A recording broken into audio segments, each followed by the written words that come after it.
Bonjour, bonjour, bonjour, bonjour. Hey, aujourd'hui est le dimanche Sunday.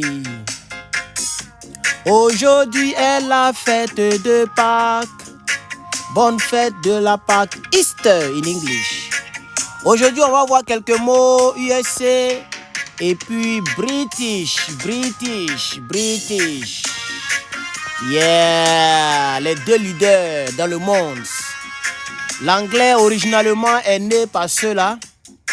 Et donc les Américains, lorsqu'ils ont eu leur indépendance, ils ont créé leur propre vocabulaire et leurs propres mots. Donc, keep in mind, keep it in mind. Keep in mind, il y a l'anglais américain et l'anglais british. Donc, il faut savoir quel anglais tu apprends sur cette chaîne. Bien sûr, moi, je suis aux États-Unis. Donc, je ne ferai que vous donner ce que je reçois. Et je reçois l'anglais américain. Mais on va voir quelques différences. Voilà, comme la musique nous dit maintenant de commencer, on va commencer. Donc, nous allons voir quelques différences entre l'anglais américain et l'anglais british. On va prendre quelques mots. Aujourd'hui, je vais prendre seulement... au moins 10 mots comme ça. On va fouiller 10 mots et on va donner dans chaque catégorie. Et vous allez essayer de me dire qu'est-ce que vous trouvez, je vais dire, facile. Alors, entre l'anglais américain et l'anglais de l'Angleterre, n'est-ce pas, on dit United Kingdom, c'est ça, non? Voilà, United Kingdom, ceux-là. Ceux-là, c'est United Kingdom. Et ça, c'est United States of America. OK? Voilà. Donc, si vous voulez Grande-Bretagne, si vous voulez British English, bon, ils ont beaucoup de noms. Alors, on va donc procéder. Alors, les maisons ici, les maisons que vous appelez les appartements en français, l'appartement, donc en français, on va mettre les mots en français là ici, donc appartement. Je ne sais même pas si c'est un P ou bien si c'est 2 P. À vous de me dire, moi, il y a un P. Appartement. OK. Voilà, appartement. OK.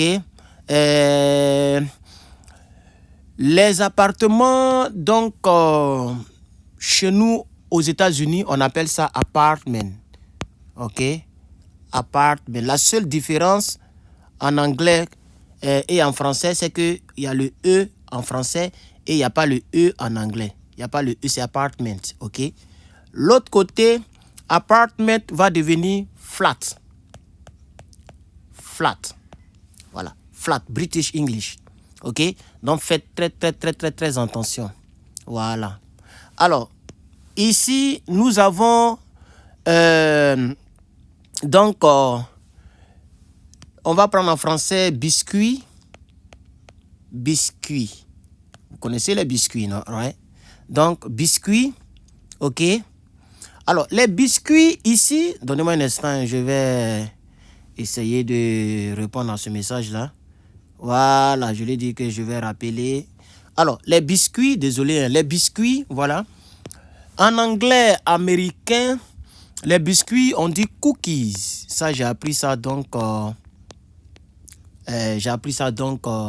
travail. Et l'autre côté, OK, l'autre côté, on appelle ça biscuit. Ici, biscuit. Biscuit. Vous voyez un peu? Voilà. Alors, ce que l'anglais américain appelle elevator et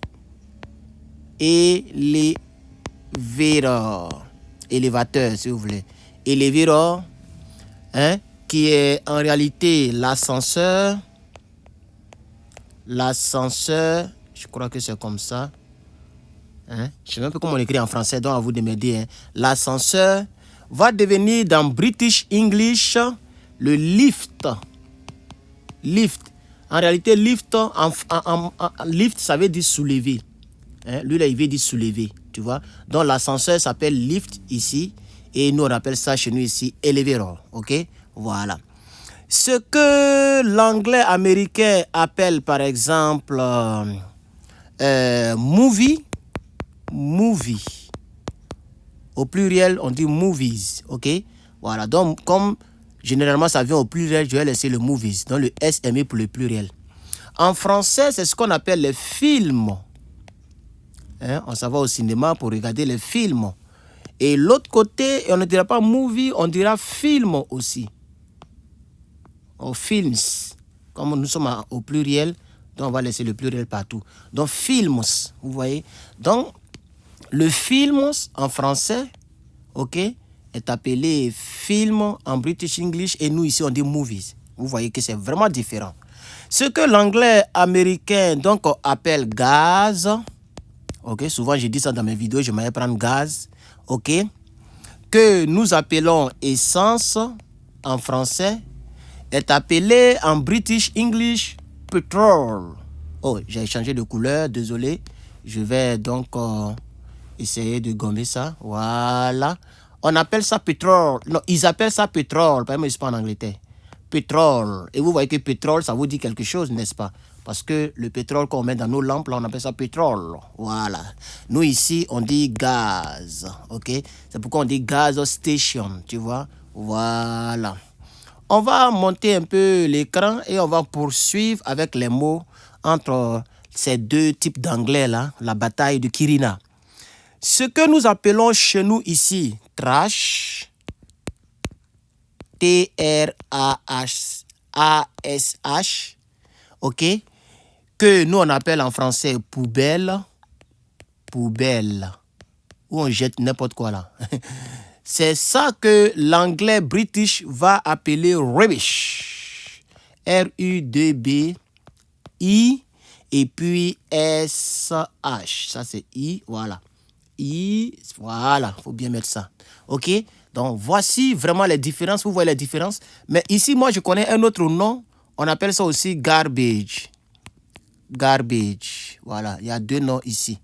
Généralement, le garbage, il est plus gros que le trash qui est un peu plus petit. Mais les deux jouent le même rôle de poubelle. Voilà. Alors, donc, voici un peu quelques mots. Ça fait déjà combien de mots? Est-ce que je ne peux pas noter ça? Je pense que je peux noter ça. OK? On peut noter ça. Donc, on a 1, 2, 3, 4, 5, 6 mots, n'est-ce pas? On va poursuivre. Je connais certains mots encore. On va poursuivre. Ah, d'abord, on peut faire ça. Ce que l'anglais américain appelle pants. Hier, on a vu ça. Pants. OK? Quand je mets S, ça veut dire les pantalons. Hein? Ça, on a vu ça hier. Pants. J'ai appris ça. Ça, c'était mon premier jour. Le jour qu'on faisait, le jour qu'on me ahurissait. Il a dit, Adama. J'ai dit le mot anglais, je l'ai dit en français. Donc, hiring. Hiring. Ce qui veut dire embaucher quelqu'un, ok? Embaucher quelqu'un. Quand on t'embauche, on dit hiring, ok? Or hire. Voilà. We are hiring, tu vois? Voilà. Le contraire de ça, c'est fire. You are fire, ok? F-I-R-E, ok? F-I-R-E. Voilà. Ce qu'on me dit, c'est au passé. Généralement, on utilise ça au passé parce que c'est quand on t'a renvoyé qu'on vient te dire. Donc, tu es renvoyé, you are fired. Donc, fired, l'opposé, c'est hiring. Hiring, hire. Bref. Donc, j'étais en train de vous dire que c'est le jour qu'on me prenait à McDo. C'était mon premier boulot aux États-Unis. C'est là que j'ai appris ce mot parce qu'elle me demande, you will, ok? Elle dit, you will bring a black paint. Black, je connaissais, black paint. Et pardon, paint. Voilà. Tu vois? Et j'étais un peu bizarre. Et elle a touché son pantalon. Elle dit paint. Et j'ai commencé à sourire et j'ai compris. Depuis ce jour, c'est resté. Voilà. Donc, ce que l'américain appelle paint, nous, les francophones, on appelle ça pantalon. Pantalon, c'est avec A, non? Adama. Si c'est pas ça, désolé. Hein. Voilà. Il ne sait même plus écrire le truc en français. On appelle ça pantalon. OK? Et le British English va appeler ça trousers. T-R-O-U-S-I. Bon, S-E en français. R-S. Trousers. Puisqu'on est ici. Donc, ici, jamais S. Voilà. On est dans pluriel partout. Voilà. Donc, vous voyez un peu. Ça, c'est notre 7e mot. OK? La bataille de Kirina entre le British English et USA English. Right? Voilà. Alors, comme on est dans les pantalons, on va parler un peu d'habits. Nous, on appelle ça pajamas. Ce qu'on appelle pajamas. Pajamas ici, qui est notre 8e mot d'aujourd'hui, que nous les francophones, bon je vais dire vous les francophones, parce que je ne suis plus francophone. Adam, on peut faire ça. Que vous les francophones, vous appelez pyjama. J'espère que c'est comme ça on écrit. Hein? Voilà, on a mis, voilà, ça c'est au pluriel. Pyjama, ok, je vais mettre bien les accents. Voilà. Le British English appelle ça aussi pyjama, mais avec Y. Pyjama. Donc on met toujours le S. Voilà. Et ils appellent ça pyjama aussi. Donc pyjamas. Ok. Pyjamas. Ok. Voilà. Donc à peu près les trois. À peu près, vous voyez un peu. C'est nous, on a changé un peu ici aux États-Unis. On a mis A quelque part ici. Voilà. Alors, la bataille de Krina va commencer avec notre 9e mot. Ok. Que nous allons mobiliser. Alors, il y a quelque chose où on met les habits. Comme on est en fait d'habits, je mets les mots qui me reviennent. Il y a closet. Closet, ok? Closet. C'est qui ça? Ah, dame, on peut faire ça. Il y a C-L-O-S-E-T. Si vous ne voyez pas bien, je vais bien réécrire ça. Voilà, je vais gommer ceci et je vais bien réécrire ça. Donc, closet. Voilà, c'est bien visible. Ok? Nous, je pense qu'on appelle ça garde-robe. Là où on met les habits, là, n'est-ce pas? Garde-robe. Je crois bien que c'est comme ça on appelle ça. Garde-robe. Si vous avez un autre nom, dites-moi en commentaire, s'il vous plaît. Garde-robe, c'est ce qui me vient en tête. Voilà. L'autre côté, eux, ils ne vont pas appeler ça garde-robe. Ils vont appeler ça wardrobe. Donc, W-A-R-D. Et puis, ils vont mettre robe. Voilà. OK? Wardrobe. Ça, c'est typiquement... Ok, ça c'est typiquement donc British English et ça c'est typiquement donc American English. Vous voyez, voilà. Et si on laisse un peu les vêtements, on peut partir un peu avec d'autres choses. L'anglais appelle quelque chose side, ok, work. Side work, ok. Donc le side c'est le côté et ça c'est comme le verbe marcher. Donc side work, work. Que nous, je pense bien, attends, je mets le numéro 10, que nous appelons le trottoir, je crois bien, hein, le trottoir, je crois très bien, si je me trompe, dites-moi. L'anglais, l'autre côté, et ils n'appellent pas ça sidewalk, ils appellent ça pavement, P-A-V-E, et puis ment, voilà, pavement, ok, mais ça et ça, désolé, voilà, ça et ça, c'est l'anglais. Si tu tapes ça là, tu vas voir sur Google, ils vont te donner la même chose qu'ici. Si vous voulez, on peut faire exemple. Je vais aller sur Google, voilà où je cherchais les drapeaux pour les mettre de l'autre côté. Je vais sur Google, d'après Google, et je tape d'abord British, ce sont les leaders, donc je vais taper le mot pavement. Et je fais image, vous voyez, je pense que c'est la route, le trottoir. Bon, généralement, c'est celle-là qui est pavement, ici, là. C'est lui-là qui est pavement, ok?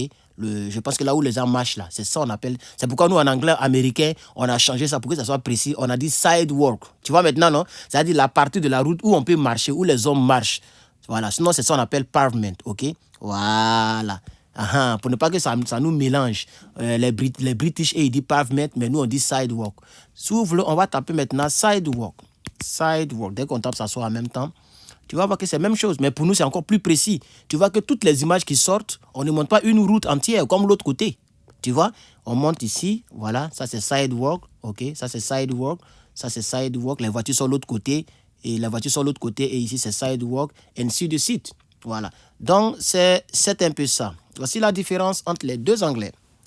Et si on parlait d'autre chose, on va parler de... par exemple, aujourd'hui et dimanche, c'est à peu près comme holiday. Ouais? On ne travaille pas aujourd'hui. Et puis en plus, c'est la Pâque. Donc, ce que nous on dit, ce que les gens disent holiday, nous on appelle ça vacation. Oh, mon bic est éteint, je vais le réallumer. Il est déchargé. Je n'ai pas chargé hier. Hier, vacation. Vous voyez vacation? Voilà, ça j'ai appris ça aussi au travail. Parce qu'on avait des vacations, donc c'est comme ça j'ai appris ça. Vacation, que nous on appelle congé. Congé, ok. L'anglais british, et ils appellent ça holiday. Dans les holidays, c'est un mot british, mais nous on utilise ça souvent ici. Souvent on utilise ça, ok. Voilà, donc on appelle ça holiday, ok.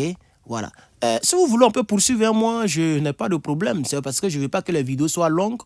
Et quand j'enregistre mon écran, pendant que je fais, je ne sais pas à quelle minute je suis. Donc actuellement, je ne sais pas, je suis à combien de minutes. Mais on va poursuivre un peu. Ça fait 11 mots. Et si on atteint quand même les 20 mots pour s'arrêter, c'est pas mauvais, hein? Comme ça, dans ton cahier, tu vas mettre la date d'aujourd'hui et tu vas mettre tous ces mots-là. C'est-à-dire, tu mets American English et American Word, British Word et French. OK? Ça, c'est French. OK? Je n'ai pas mis de drapeau parce que plusieurs pays parlent donc le français et j'ai pas envie de mettre le drapeau de la France parce qu'ils sont très méchants. Les Français ne veulent pas laisser les autres avancer. Ils sont très méchants, ils n'aiment pas les Africains. Voilà. Donc, quand même, ici, c'est French. Right? French. C'est comme ça on écrit français en anglais. French. Voilà comment on écrit français en anglais. OK? Alors, let's move on. On va prendre d'autres mots, mobiliser d'autres mots. OK? C'est que nous, les francophones, on appelle football. Football. Vous voyez ça? C'est vrai que c'est un mot anglais, mais c'est pas même chose comme chez nous ici. 12. OK? Nous, on appelle ça soccer. OK? C'est pourquoi le jeu est venu ici. Quand il a dit Drogba Didier, OK, on dit, c'est qui ça? Il dit, he's playing football. Football? Non, football. Et puis, football, c'est pas même chose comme, on appelle ça soccer. Et donc, ceux-là, eux, ils vont appeler ça football. Voilà, c'est ceux-là qui appellent ça football. Football. Voilà, donc c'est chez ceux-là, c'est quitté pour venir chez les francophones. Tu vois? Sinon, ici, on appelle ça soccer. OK? Et on dirait que j'ai mal écrit le soccer. Donc, j'ai mal écrit le soccer parce que ça me paraît un peu bizarre. Il n'y a pas eu dedans. Et voilà, le soccer, c'est... Je vais gommer ça, je vais recommencer. Je crois que j'ai mal écrit. C'est pourquoi ça me paraissait bizarre. Le soccer, c'est comme ça. Je me rappelle. Pourquoi je me rappelle? Parce que j'ai regardé un film chinois. Et c'est les menteurs, quoi. Leur ballon. Je ne sais pas si vous avez déjà regardé ça. Il y a un film chinois, mais japonais, là, où ils sont en train de jouer. Et puis le ballon, là, devient le feu. J'ai commencé à mettre soccer, là, encore. Attends, on peut faire ça. Donnez-moi un gommer encore.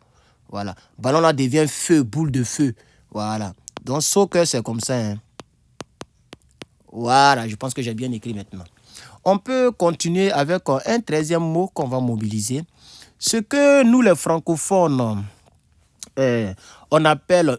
ça là, je ne sais pas comment je vais traduire ça. Il y a un mot que je connais, c'est à Los Angeles, j'ai appris ça. OK? Comme il y a tellement d'hommes là-bas, il y a un coin là-bas, on appelle downtown. Voilà, downtown. OK? Je pense que c'est centre-ville. Voilà, merci. Ça s'appelle en français centre-ville.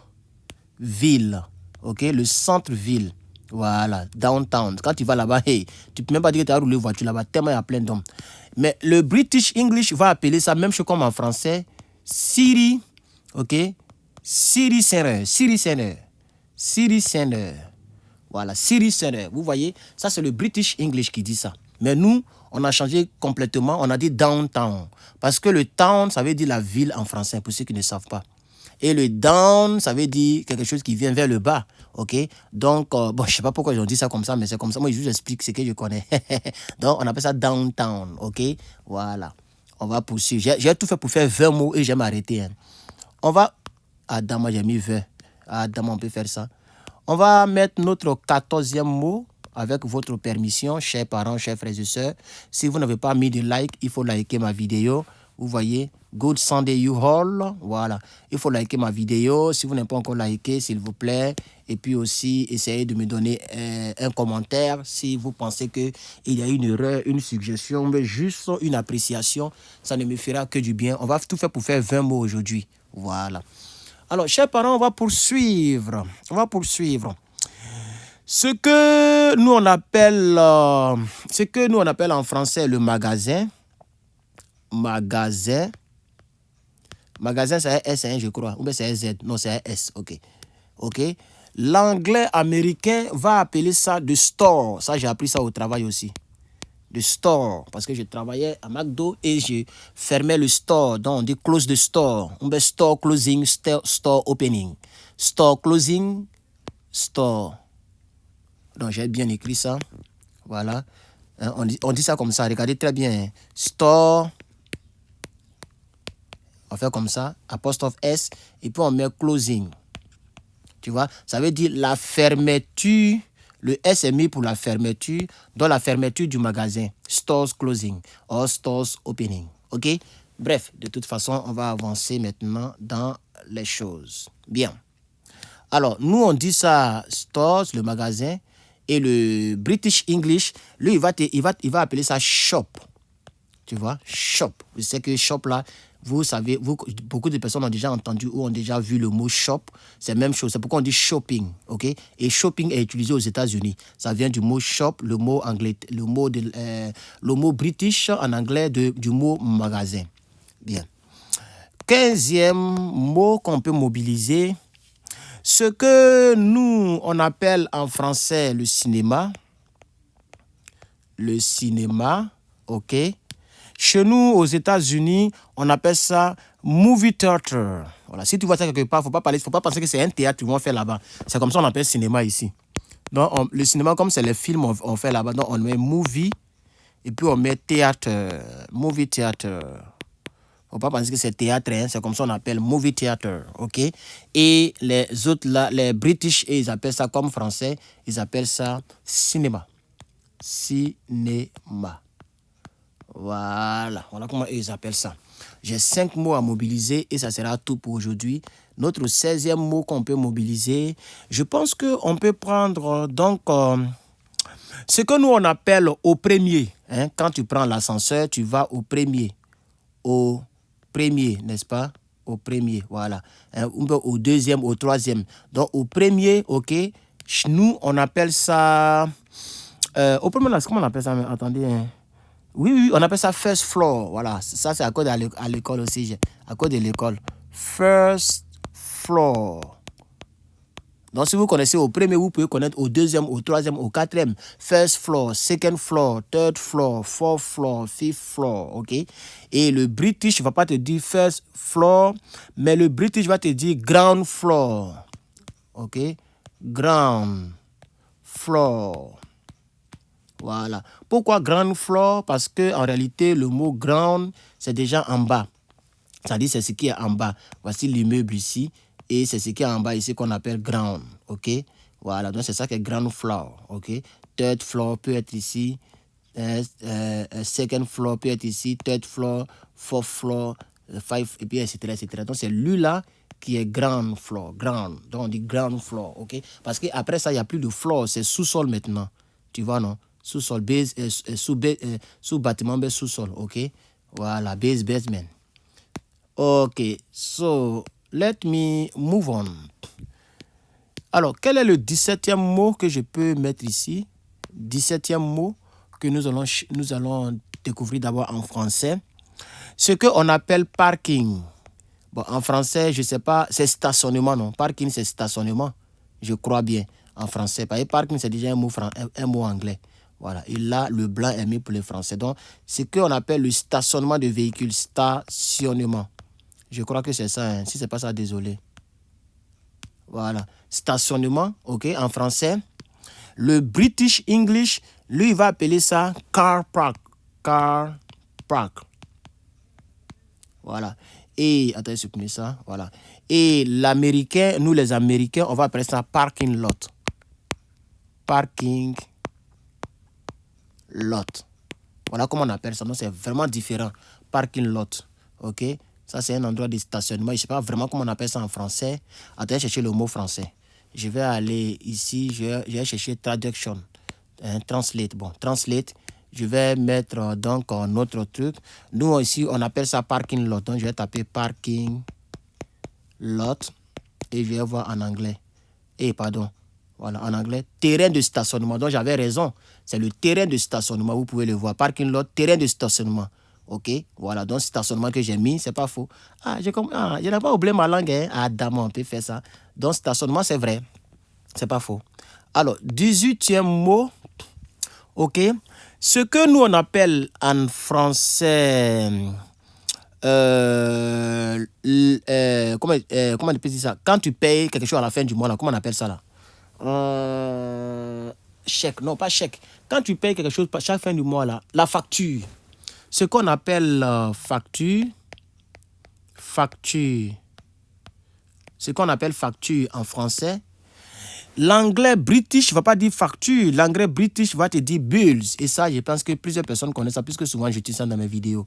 Bill ou bills. Très souvent, ils mettent S parce que c'est plusieurs factures. OK?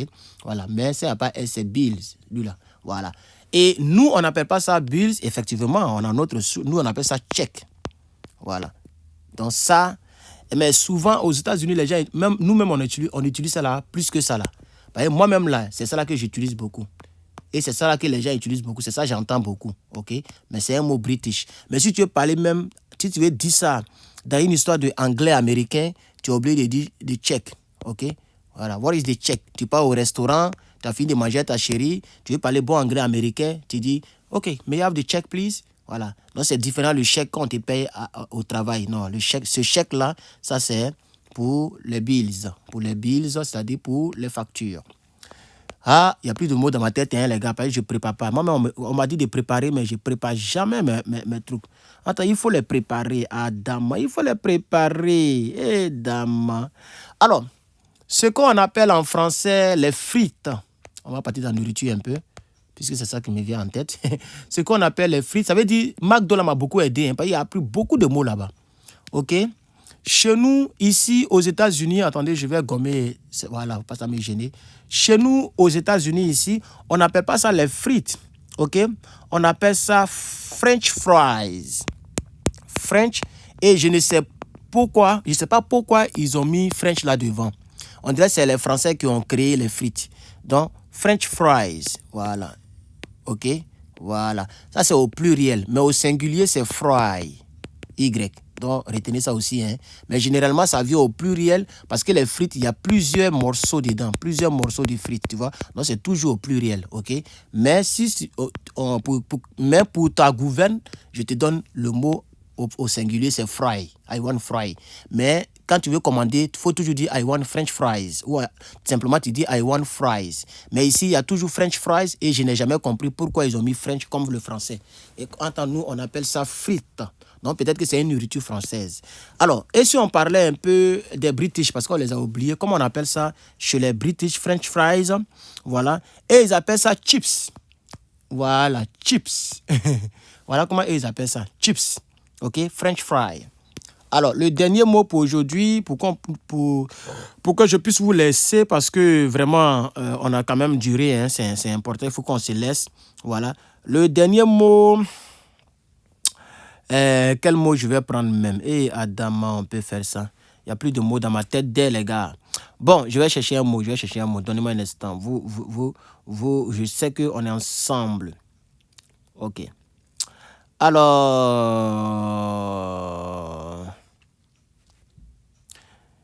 pour l'instant, je n'ai plus de mots pour vous. Hein, parce que je ne sais plus quoi dire. Ah, c'est pas bon. Je voulais faire 20 mots. OK. Et si je prends les chaussures, est-ce que...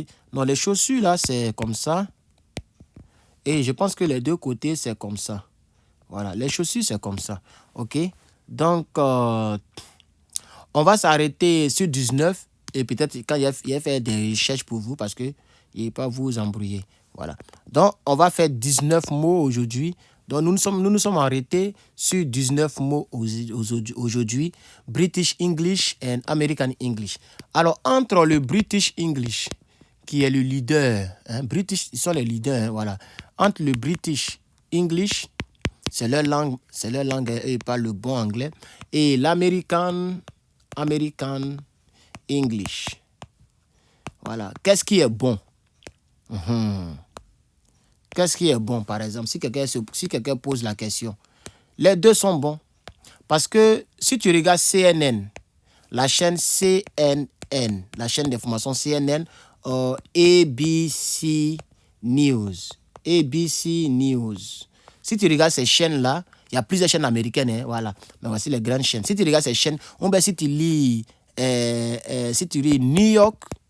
New York Times, si tu lis ce journal-là, OK, etc., tu vas comprendre qu'il y a du bon anglais aux États-Unis, de l'anglais soutenu, hein. Oui, c'est ça qui nous donne les Likewise.